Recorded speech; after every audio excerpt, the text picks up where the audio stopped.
अस्सलामुअलैकुम। तो यहाँ पे मैं एक बहुत मज़े की रेसिपी लेकर आई हूँ। तो सीधा हम रेसिपी पे चलते हैं। तो अगर अभी तक आपने लाइक शेयर सब्सक्राइब नहीं किया तो लाजमी लाइक शेयर सब्सक्राइब तो करें ही करें, क्योंकि ये वीडियो बहुत ज़बरदस्त और मज़ेदार होने वाली है। मैंने प्याज टमाटर अदरक लहसुन लेके पहले मैंने फ्राई कर लिया था तेल में, और फिर जब वो थोड़ा ठंडा हो गया फिर मैंने उसको उसमें ब्लेंड कर लिया। अब जो ऑयल है ना, ऑयल थोड़ा सा डाल के इसको मैंने जो डाल रही हूँ अपने पैन में, जो पतीला है जिसमें मैंने पकाना है, और उसको जो मैं इतना पकाऊंगी कि ना इसका ना तेल निकल आए। अब आप लोग कहेंगे कि ये क्या लॉजिक है, आपने पहले भी तो फ्राई किया। हाँ मैंने किया, पर जो है ना उसके बाद जो है ना ब्लेंडर में जब ये ब्लेंड हुआ तो ये कच्चापन आ गया इसके अंदर, इसलिए अब मैं ना जो इसको और पकाऊंगी। यहाँ पे मैंने बैंगन काट के लंबे रख दिए और उसके अंदर मैंने नमक डाल दिया।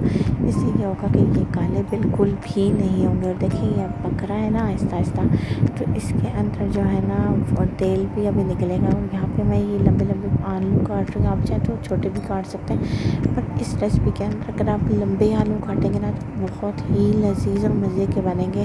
ज़रूर बनाएगा। देखिएगा यहाँ पे जो है ना ऑयल निकल आया था।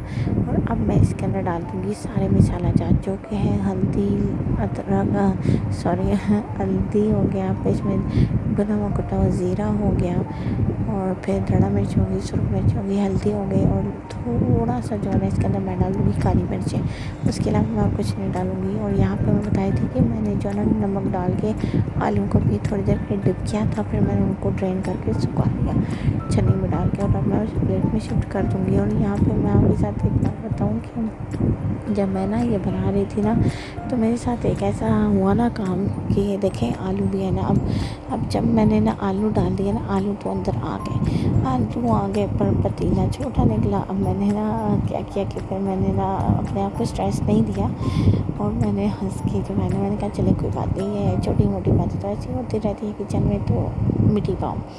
और हंसते हंसते जो है ना मैंने ये एक ना छोटा मोमेंट था जो कि ना मैं चाहती तो मैं आपको ना बताती, मैं ये कहती कि हाँ पतीला वैसे मैंने चेंज कर दिया, वैसे लुक वाइज ये वो वगैरह वगैरह, पर नहीं मैंने आपको बताया क्योंकि हमारे साथ ऐसे ब्लेंडर्स हो जाते हैं, और ये ना रिप्लेसेबल है, तो मतलब कोई मसला नहीं।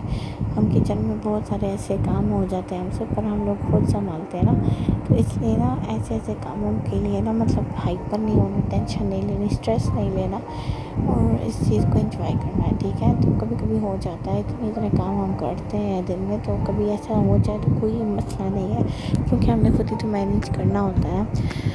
तो यहाँ पे ये हो गया। उसके बाद जो है ना वो मैंने पतीला चेंज किया, पतीले के जो है ना मतलब उसको चेंज किया, जो पतीले के आसपास पानी में डाल के उसे खंगाल के तो वो भी अंदर डाल दिया, मतलब ना चम्मच से उसे साफ़ कर दिया साइडों से, उसका मसाला निकाल दिया। अब इसके अंदर मैं डाल दूँगी अपने सारे जो है ना बैंगन। अब मैं आपको बता रही हूँ कि बैंगन तो मैंने ट्राई किए थे ना, पर देखिए बैंगन का पानी अपना भी छूटा है, जिसकी वजह से ना ये काले नहीं हुए। देखिएगा भी मैं आपको दिखाऊंगी भी लास्ट में कि ना मतलब बैंगन जो है ना मतलब पानी छोड़ते हैं, और इसका जो पानी होता है ना वो आपने नहीं डालना। बाकी सब जो है ना आपने बैंगन डाल के मैंने अच्छे से मिक्स किया। और मैं ना हंस रही थी कि अब आप लोग कहेंगे देखें कितनी बुलक्कड़ है और कितनी बेवकूफ़ है, मतलब इसे ना चमचा हिलाना नहीं, और मैं खुद चमचा बिल्कुल आराम आराम से हिला रही थी कि ऐसा ना हो कि ना मेरे आलू भुरे और ना ही मेरे बैंगन जो है ना ख़राब हो। तो मैं जो ना 2-3 दफ़ा तो पतीला मैंने हाथ में पकड़ा है ना, तो अच्छा खासा जो है मेरा हाथ जलते जलते बचा है, पर कोई बात नहीं, इस तरह तो होता है ना ऐसे कामों में। और इसको मैंने अच्छे से रख के तो मैंने इसे दम पे रख देना, हल्की आंच पे, ज़्यादा नहीं, हल्की आंच पे। जब हम इसे दम पे देंगे ना तो आप यकीन मानिएगा इतने मज़े के। और लास्ट में ना आप इसके ऊपर ढेर सारा धनिया डालेंगे और हरी मिर्चें और नींबू का रस जो कि डाल के आपने जो है ना करना है डिश आउट। और आप देखिएगा कि बहुत ही मज़े का बनेगा। और ये देखिए फटाफट से ना डिश आउट भी हो गया, और मैंने इसे सजा दिया। आपने मुझे बताना है कि आपको मेरी रेसिपी कैसी लगी, तो लाइक से सब्सक्राइब करना है, और आपने बताना है कि आप लोग ऐसे बनाते हैं कैसे बनाते हैं, जैसे ही बताते हैं आपने मुझे बताना है। और हाउस वाइफर्स जो होते हैं ना वो स्मार्ट तो होती है ना, एक जगह तो मैं ये बना रही थी, एक जगह मैंने पालक बनाई, जो कि ना कल मैंने शायद हाँ आपके साथ शेयर की थी। उसको फिर मैंने गर्म कर दिया मज़ेदार किस्म का तड़का लगा के, ताकि जो ना और ज़्यादा रिफ़्रेश हो जाए। और यहाँ पे मैंने साथ साथ जो है ना बर्तन भी धो दिए थे, जो कि अभी आपको नज़र भी आएंगे थोड़ी देर में, क्योंकि ना हम लोग ना मल्टीटास्किंग काम मैं करती हूँ जल्दी जल्दी जल्दी जल्दी, ताकि ना बर्तन भी धुल जाए, काम भी हो जाए और सब बाजवाना रोटियाँ हम तंदूर से मंगवाई, क्योंकि ना इसके साथ तंदूर की रोटी बहुत ही मज़े की लगती है। और यहाँ पर मटर भी मैंने निकाल दिए थे फटाफट से कि ना चले मटर भी निकल गए, जान छूट गई मेरी, काम ख़त्म हो गया, अब मैं सुकून से रहूँगी। थोड़ी देर मी टाइम एंजॉय करूँगी, थोड़ा सा जो वॉइस ओवर करूँगी, आपके साथ गप्पे शप्पे मारूँगी, फिर वीडियो अपलोडिंग पे लगा दूँगी, आप वीडियो एंजॉय करिएगा और मैं इतनी देर के लिए अपना जो ना सुकून करूँगी। अपना ख्याल रखना, खुदा हाफिज़, अल्लाह हाफिज़।